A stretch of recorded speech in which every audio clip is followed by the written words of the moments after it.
A vantagem de produzir este material é que a gente fique em contato com experiências reais em agricultura sustentável. E no Distrito Federal a gente conheceu 2 agricultores que têm causado um rebuliço na horticultura orgânica, aplicando os princípios da agricultura sintrópica do Ernest Goethe.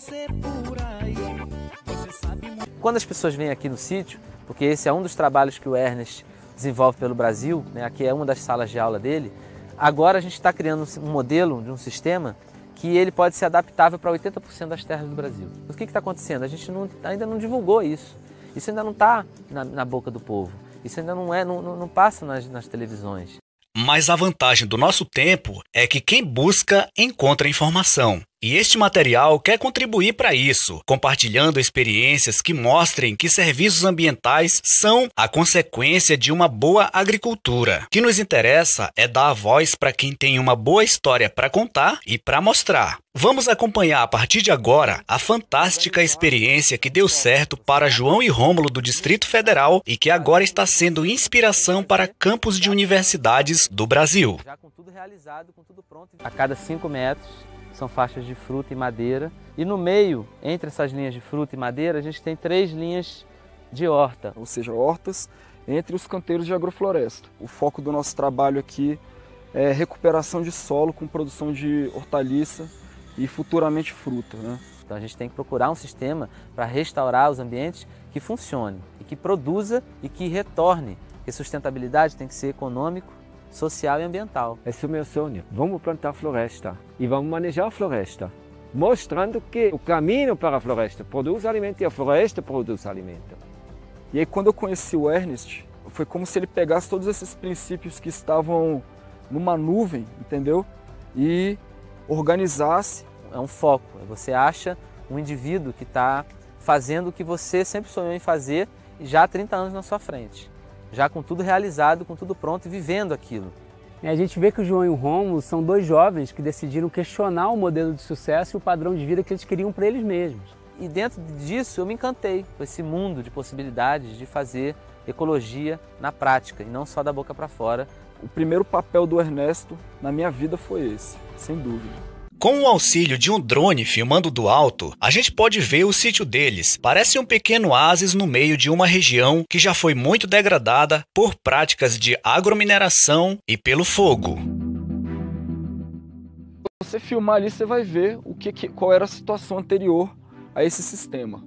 Era um capim andropógon num sistema de acumulação inicial. Nos primeiros plantios, quando a gente pega a terra do zero, que as terras aqui são 10, 15 anos abandonadas e não cresce nada, né? Só o capim que fica dominando, a vegetação não consegue mais vir porque o sistema já não permite isso, de tanta degradação. Então no início a gente faz uma adubação semelhante à adubação da agricultura orgânica de alta escala. E aí, na sequência, quando a gente vai refazer as hortas, eu já começo, cada vez que eu faço uma horta nova, a gente já coloca bem menos. Pó de rocha já não entra nunca mais, que é a correção do solo e a remineração, a gente só coloca uma vez. No momento que eu colher aqui, o solo vai estar melhor do que ele estava antes. Então esse é o nosso grande diferencial, que aí com 2 anos, 3 anos, a gente já começa a ver a diferença de que não precisa mais repetir aquela adubação pesada. A água, cada vez eu uso menos, porque o solo está acumulando água. O tratorzinho, na hora que ele vai passar para fazer o canteiro de novo, ele não precisa mais fazer tanta força, porque a terra está tão fofa que é só ele passar com a marcha leve que ele já... Então você gasta menos o tratorzinho, porque a terra não está compactada, porque a chuva não compacta a terra e a seca não deixa a terra seca, né? Então tudo, cada vez que a gente vai trabalhar, a gente está otimizando. Aquele capim de terra ácida, ele não entra aqui mais. Você pode plantar ele aqui que ele não vai mais. E é a isso que o Ernest se refere quando ele fala em agricultura de processos e não agricultura de insumos. Não tem nada de dogmático. No caso deles, houve uma adubação inicial para dar viabilidade econômica para o sistema desde a implantação, mas a diferença é que trabalhando desse jeito, em favor dos processos de vida, o cenário vai mudando, o ambiente vai melhorando progressivamente. Então o que a gente vê aqui é o exemplo de uma ação antrópica que tem um resultado mais benéfico para o ecossistema do que se o homem não estivesse ali presente. A gente já está aqui com 2 anos e meio. Esse sistema ele já tem a própria matéria orgânica dele só com as podas daqui. Eu já não preciso mais trazer matéria orgânica de fora, se eu não quiser. Não é uma perda de energia. Quando eu uso adubo aqui, eu não estou jogando fora. É o contrário da agricultura convencional, seja orgânica ou não.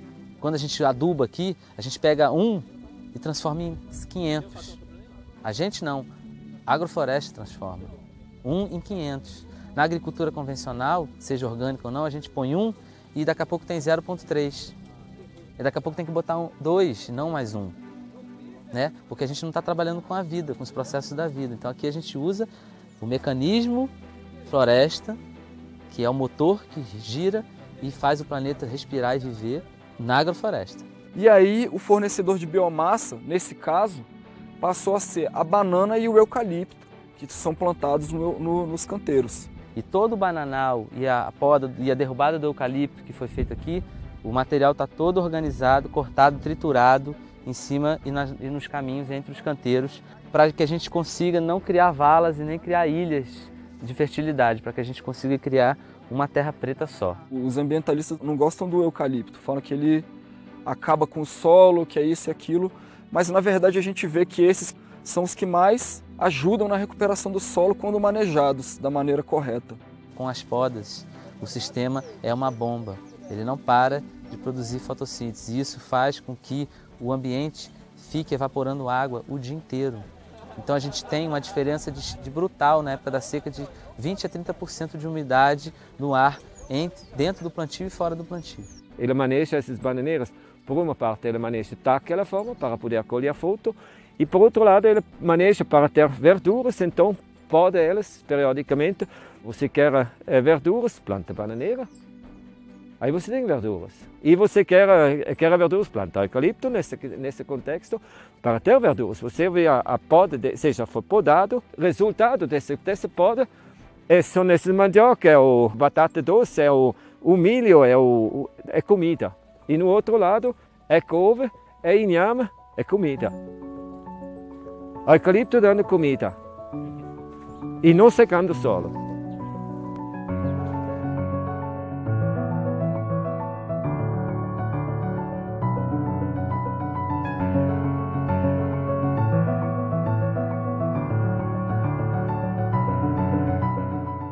Uma grande vantagem é que essa forma de trabalhar não é um pacote fechado. Uma vez entendida a lógica do sistema, o agricultor participa como ser criativo e conduz o plantio de acordo com a sua necessidade ou a sua vocação. A gente vai colher a rúcula, vai colher o alface, vai colher o milho, depois vai colher a batata doce. E a gente depois decide, porque as bananeiras já vão ter crescido, os eucaliptos já vão ter voltado, a gente decide se a gente vai continuar fazendo horta naquele talhão ou vai entrar já no sistema de sombra, fruta e água fresca. Por exemplo, nessas roças aqui que foram as primeiras que eu fiz, a primeira que eu colhi foi a alface. No momento que eu colhi a alface, o brócolis já estava formado. E no momento que o brócolis sai, o mandiocal já está estabelecido. Como a gente faz essa sucessão de cultivos, a gente utiliza de uma forma mais inteligente esse recurso que a gente tem, né, que é a terra. Nesse meio aqui, eu trabalhei com horta 4 vezes ou 5, refazendo a horta, né, enquanto as faixas de fruta estão crescendo. Então agora, como a gente está precisando plantar café e cacau, eu peguei essa área que já tem 2 anos e que a terra já está muito melhorada de derrubada de banana e poda de árvore, de eucalipto, o tempo todo descendo, triturando e botando no chão. Agora a gente estabeleceu cacau, café e o mamão. Então agora isso aqui você trabalha na sombra, colhendo banana, fazendo poda de árvore e colhendo fruta. A lógica do sistema é essa. E está sempre também buscando ocupar os estratos, ou seja, a mandioca que é o extrato alto, o eucalipto aqui ficou o extrato emergente, a banana está no extrato médio. Foi interessante observar que eles realmente incorporaram os conceitos do Ernest e passaram a aplicar a técnica de forma muito consciente. A sucessão vegetativa com o espaçamento e a ocupação dos andares no tempo e aí a poda. A poda das árvores, a poda das bananeiras, a poda das fruteiras. Esse trabalho da poda, de trazer o material para baixo o tempo todo, é o grande barato do trabalho do Ernesto, que eu nunca vi por aí. O que a gente precisa é adequar tanto a questão do cultivo, ou seja, agronômico, para que a gente possa realmente produzir alimento, recuperar o solo, atender a demanda do mercado e que a gente possa ser feliz. A ideia é essa. O grande barato é realmente as grandes possibilidades que tem, porque quando você entende como funciona a sucessão natural vegetativa e coloca a produção de alimento nesse formato, que é a tecnologia natural que o planeta usa, a gente entra no mecanismo, numa sincronicidade com o planeta. Então, esse é o trabalho do Ernesto. Ele entendeu como funciona a floresta e ele coloca, então, a produção de alimento para funcionar na engrenagem do planeta. Esse é o trabalho da abundância, para a gente chegar num estado de abundância, de reestruturar as terras de cultura do Brasil. Porque o Brasil é terra de cultura de ponta a ponta e a gente conseguiu em 50 anos degradar tudo. Então a gente tem condição de fazer um trabalho de em 20, 25 anos recuperar toda essa terra degradada do Brasil, produzindo alimento, 70, 80 toneladas por hectare ano de comida.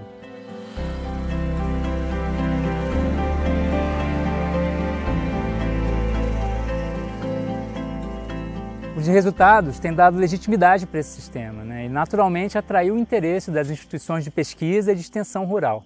Como é que a gente traz de volta a árvore para a propriedade rural? Porque o produtor tem um pouco de... Sabe, ele como demora muito para ele ganhar dinheiro, então a árvore para ele é um problema, não é uma solução.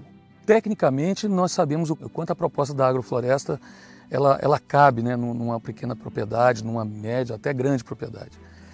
Mas do ponto de vista econômico, como que isso funciona? Porque muita gente, muitos técnicos e agricultores perguntam isso para nós, né? Se a gente entra num sistema de produção de grão e de verdura, que é o que o Brasil produz hoje em larga escala, trabalhando com a agrofloresta junto, a gente consegue, com a produção de verdura e grão, estabelecer as fruteiras de graça, que é o que está acontecendo aqui.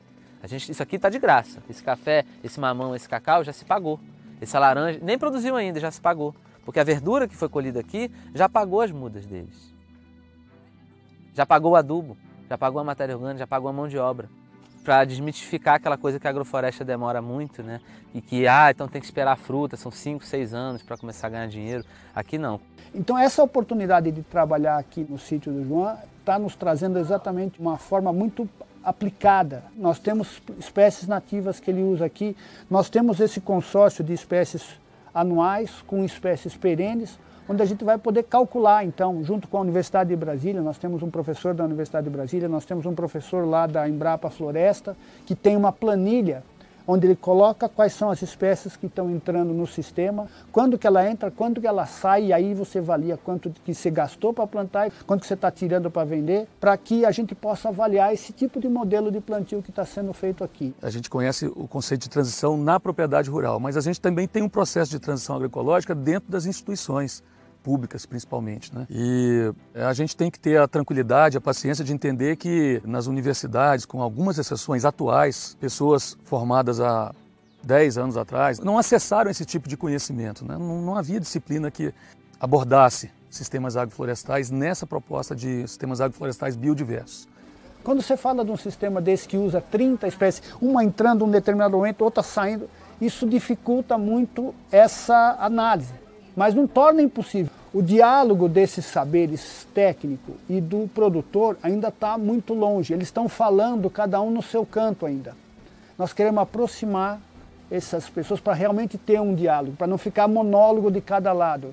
De antemão, pela percepção que nós temos, a gente sabe que funciona economicamente, mas é bom ter os números na mão também. Falando em viabilidade econômica, a gente acompanhou o Rômulo em um dia de feira, que é uma das portas de escoamento da produção deles. A feira, além de recriar um espaço de convívio, é um ótimo ambiente para a gente avaliar o grau de ressonância dessas ideias, né? Para a gente ver o quanto que tem de gente por aí disposta a se responsabilizar pelas escolhas que faz na hora de comprar sua própria comida. Então a feira ela tem esse papel que para mim é fundamental, que é de aproximar as pessoas, aproximar essas duas realidades e devolver ao agricultor a importância que ele realmente tem. E você tem um alimento que você confia em quem produz, confia na forma como ele é produzido, faz muita diferença. Parte das pessoas daqui já foram meus alunos, além de apoiá-los na iniciativa, eu consumo esses produtos em casa e daí eu consumo com a certeza de que eles estão sendo produzidos dentro daquilo que a gente espera da agroecologia, com os benefícios ambientais, sociais, que são inerentes a esse tipo de produção. Gosto muito da energia que eles transmitem, que é uma energia de entusiasmo. O entusiasmo move as pessoas. Me confirma que estou no caminho certo. Trabalhar para criarmos áreas de inclusão permanente e não áreas de proteção permanente do ser humano. A AIP. E essa aqui seria um começo de uma AIP. E encerra aqui mais uma edição de um vídeo documentário, uma produção do Estúdio de Reportagens da Rede de Notícias da Amazônia. Fontes de imagens: Agenda Goethe e TV Universidade. Reportagem, produção e apresentação: Clériston Makushi. A todos, muito obrigado e até a próxima!